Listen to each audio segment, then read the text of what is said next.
Hi friends, పాలకూర fry. పాలకూరని ముందుగా ఉప్పేసి నీళ్ళలో ఒక హాఫ్ అన్ అవర్ ఉంచి కడిగి చక్కగా చిన్న చిన్న ముక్కలుగా కట్ చేసి పెట్టుకోవాలండి.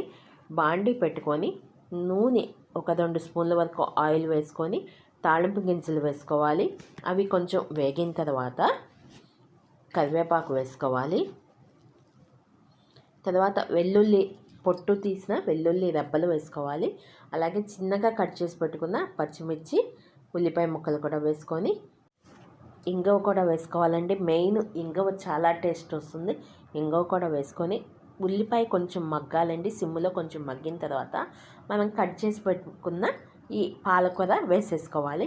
వేసుకొని మూత పెట్టుకోవాలండి. కొంచెం ఒక 10 నిమిషాలు మూత పెట్టుకుంటే చక్కగా మగ్గిపోతుంది. చూడండి, కలర్ గ్రీన్ కలర్ అనేది అలాగే ఉంది.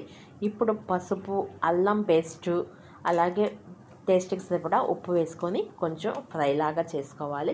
ఇప్పుడు మూత పెట్టిన అవసరం లేదు. ఇంట్లో కారమేనండి, నేను ఎండుమిరపకాయలు పట్టించిన కారమేను, అందుకని కలర్ తక్కువ ఉంటుంది.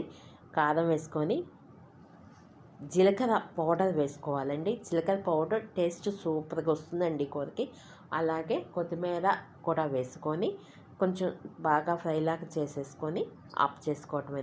మొత్తం 10 నిమిషాల్లో ఈ కూర అయిపోతుందండి.